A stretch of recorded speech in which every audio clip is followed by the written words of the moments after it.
हाँ, तो स्टूडेंट्स आज हम करने जा रहे हैं पावर डायोड की कुछ डेरिवेशंस जो हमारे न्यूमेरिकल्स को हल करने में काम आएँगे और यहाँ पे आपको डिप्लेशन रीजन का एक दफ़ा फिर से एक कांसेप्ट दिया जाएगा जो आपके ज़हन में इस तरह से बैठे कि आप कभी डिप्लेशन रीजन को ना भूलो, डिप्लेशन रीजन किस तरह से एक डायोड के अंदर वर्क करता है।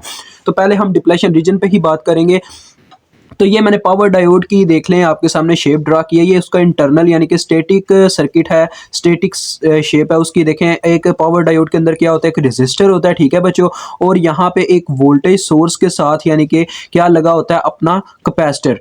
वेरिएटिव यानी कि ये वेरी करता है कैपेसिटर, इसकी कैपेसिटेंस जो है वेरी करती रहती है। अब ये कौन से वोल्टेज है, ये वही वोल्टेज है 0.71 वोल्ट या जो भी आपको हो, जो आपको डायोड के वोल्टेज है आपको पता। प्रैक्टिकल में हमें क्या करना पड़ता है, प्रैक्टिकल में कुछ ड्रॉप करवाना पड़ता है। तो ये होता क्या है देखें, असल में अब मैं ये सारी बात डिप्लेशन रीजन से जुड़ी हुई है, इसी वजह से मुझे ये आपको करवाना पड़ रहा है। अब ज़रा आप बात सुनिएगा।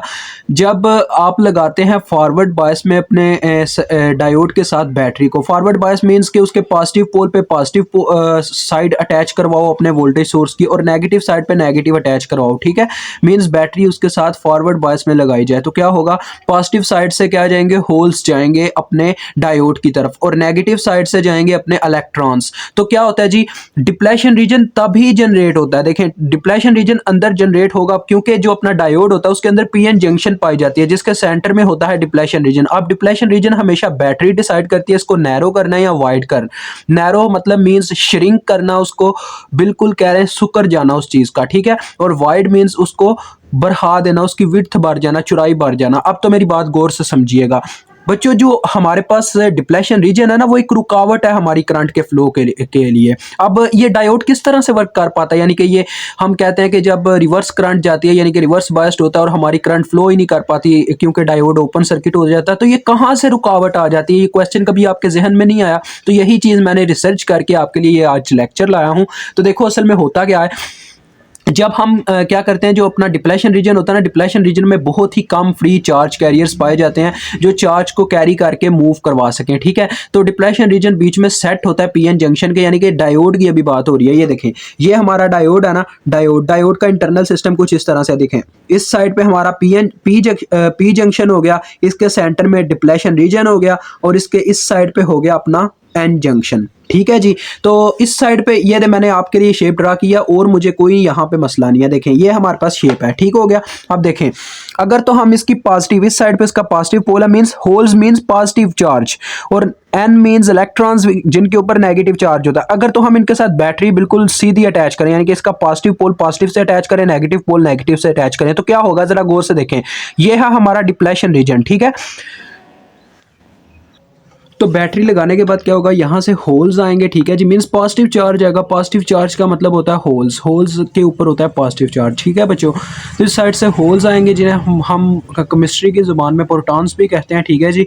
इस साइड पे पी जंक्शन पे और एन जंक्शन की साइड पे इलेक्ट्रॉन्स आएंगे, ठीक है जी। तो देखो होने वाला क्या है, जहाँ से होल्स आ रहे हैं वो भी पॉजिटिव चार्ज है, वो पी के यानी कि होल्स को, यानी यहाँ पे भी पॉजिटिव चार्ज है ना, पी मीन्स यहाँ पे अंदर पॉजिटिव चार्जेस इकट्ठे हुए हैं, ठीक है।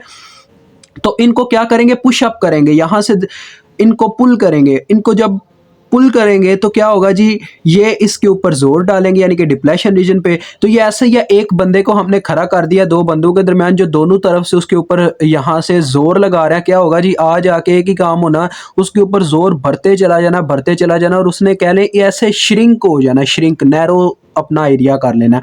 तो क्या होगा, इस साइड से देखो इलेक्ट्रॉन्स आ रहे हैं, वो इसके इलेक्ट्रॉन्स को पुश करेंगे। तो पुश करने की वजह से इसका एरिया इतना कम हो जाएगा बच्चों के, आज आगे हमारी करंट इसमें से फ्लो कर जाएगी। इसी तरह से डायोड वर्क करता है। अब वो कहा जाता है ना, जब रिवर्स बायस में आप बैटरी लगाते हैं तो क्या होता है, देखें रिवर्स बायस में जब मैं बैटरी लगाऊंगा तो इसका मतलब ये है कि बैटरी को उल्टा लगा देना, यानी कि पॉजिटिव साइड पे नेगेटिव पोल कनेक्ट कर देना और नेगेटिव साइड पे पॉजिटिव पोल बैटरी का, ठीक है।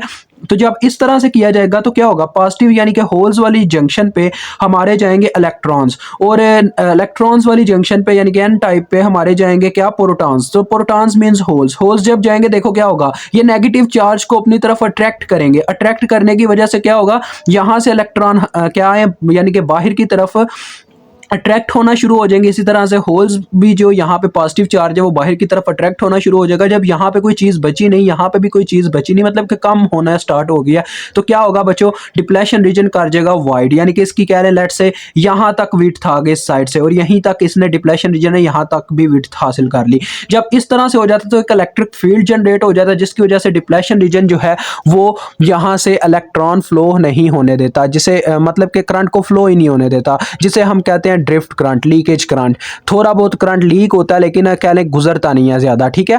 तो जब मतलब कि आपको बात बताइए, जब बैटरी को हम सीधा लगाएंगे तो डिफ्यूजन होगी, जिससे डिफ्यूजन करंट फ्लो करेगी, यानी कि फॉरवर्ड बायस में। ये सारी वो कहानियाँ। अब हम आते हैं इसके मतलब के प्रूफ्स की तरफ। तो बच्चों ज़रा गौर से देखिएगा, आपको ये चीज़ हमने बताई थी। जो पावर डायोड होता है उसका कुछ इस तरह से सीन होता है, जब उसके अंदर करंट फ्लो करवाई जाती है तो सबसे पहले उसके वोल्टेज बढ़ते हैं, ठीक है जी, यानी उसमें से करंट फ्लो होना स्टार्ट हो जाता है। फिर जब वो रिवर्स बायस होना स्टार्ट होता है तो क्या होता है जी, उसका एक रिवर्स रिकवरी टाइम होता है, यानी कि उसके अंदर जो चार्ज स्टोर होना होता है उसका रिवर्स रिकवरी चार्ज जिसे हम कहते हैं, वो एक टाइम लगता है उसको रिकवर होने में। उससे पहले हम पावर डायोड का नया साइकिल स्टार्ट नहीं कर सकते। तो डेट्स वाई ये वही हमारे पास यहाँ पे शेप में नज़र आ रहा है, ठीक है जी। तो यहाँ पे आपको अब कुछ डेरिवेशंस करवाई जाएंगी, यानी कि कुछ इक्वेशंस बताई जाएंगी जो आपके आने वाले न्यूमेरिकल्स में आपके काम आएंगी। तो यहाँ पे रिवर्स रिकवरी टाइम जो है बच्चों वो आपको काफ़ी यहाँ पे वाइड दिखाया जा रहा है, लेकिन ये इतना वाइड होता नहीं है, काफ़ी कह लें माइक्रो सेकंड और नैनो सेकंड में आजकल तो आ चुका होगा रिवर्स रिकवरी टाइम। तो ये बहुत ही कम टाइम होता है, ठीक है जी। और ये डिपेंड करता है दो फैक्टर्स पे। देखें, TRR is equal to reverse recovery time, जो कि TA और TB का कम्बिनेशन है, ठीक है जी, यानी कि TA प्लस TB इन दो टाइम्स को जमा किया जाए तो हमें रिवर्स रिकवरी टाइम का पता चल जाता है। अब यहाँ पे TB की वैल्यू काफ़ी हायर दिखाई गई है। अब बच्चों मैं बात ये नहीं कर रहा कि नैनो सेकंड है या कुछ है, मैं बात कर रहा हूँ ओरिजिनल जो मैं करना चाहता हूँ। यहाँ पे देखें, जो Q1 और Q2 ये एक रिवर्स रिकवरी चार्ज का यानी एरिया है। सिर्फ इतनी सी ट्रायंगल है, देखें ये एक ट्रायंगल बन रही है, इतने में चार्ज पूरा कवर हो जाता है। तो इस लिहाज से देखा जाए तो हमें सिर्फ इतने टाइम की ज़रूरत पड़ती है TB में से, ठीक है। इतना थोड़ा सा एरो, ये मेरे से ज़्यादा कह लें कि इसकी ज़्यादा लेंथ मैंने इसकी कवर कर दिया, इतना ज़्यादा ये बड़ा मतलब इसका लेंथ नहीं है। यानी कि कहना मेरा कहने का ये मतलब है बच्चों, मैं ज़्यादा कह लें आपको कंफ्यूज नहीं करता कि जो टाइम TA है ना वो ग्रेटर है, वो B से बहुत ज़्यादा बड़ा टाइम है, ठीक है। ये चीज़ याद रखिएगा।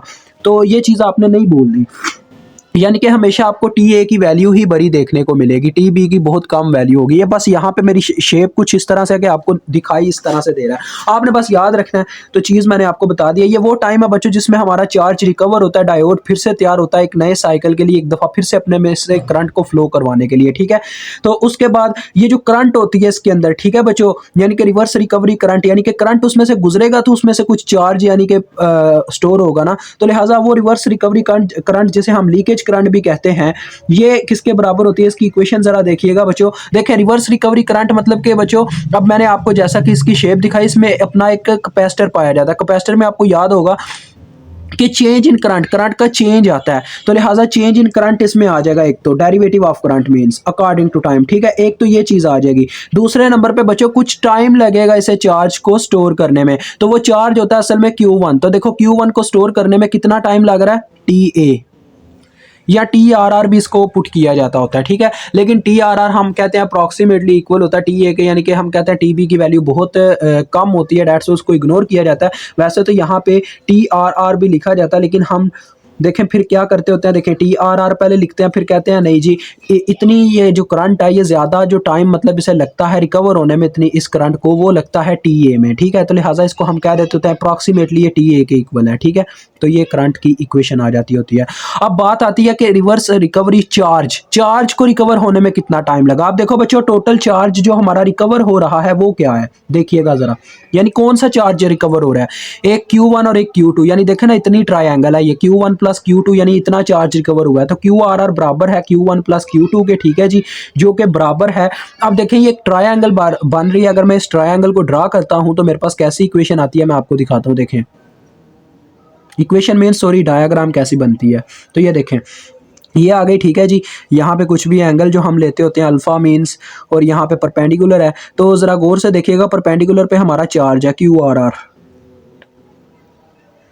और जो हमारे पास ये मतलब कि बेस और विड्थ आप कुछ भी कह लो कि एक तरफ हमारी करंट है IRR और दूसरी तरफ हमारे पास टाइम है TRR। तो आपको पता है जब हम इसका फार्मूला देखते थे इसका एरिया निकालने का अपने मतलब कि ट्रायंगल का, उसका फार्मूला होता था half times of base multiply by width. यही फार्मूला होता था ना, बेस मल्टीप्लाई बाय हाइट कहते होते थे या विड्थ जो भी आप कह लो। तो हाइट इसकी TRR है और ये इसकी बेस है IRR। तो इसका फार्मूला बनेगा हाफ यानी कि 1/2 into base multiply by height means के IRR TRR। ये इसका फार्मूला आ गया। ठीक है जी, ओके हो गया, समझ में आई बात कुछ।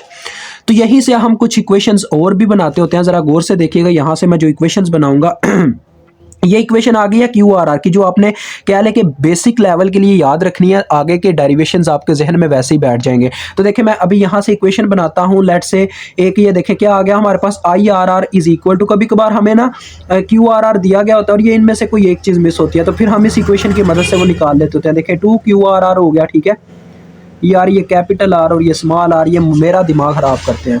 तो देखो अगर तो आप चाहते हैं कि आप फाइंड आउट करना चाहते हैं, लेट्स से आपको करंट फाइंड आउट करनी है IRR, तो फिर तो आप TRR इसके बटे में ले आओगे, वो एक अलग बात है। ठीक है जी, लेकिन अगर आप ये चाहते हैं कि आप IRR की बजाय TRR कैलकुलेट करना चाहते हैं, ठीक है, ये तो इक्वेशन आ गई ना। IRR को कैलकुलेट करने के लिए क्या होगा, 2QRR ओवर TRR आ जाएगा। ठीक है, लेट्स से यही आना ना।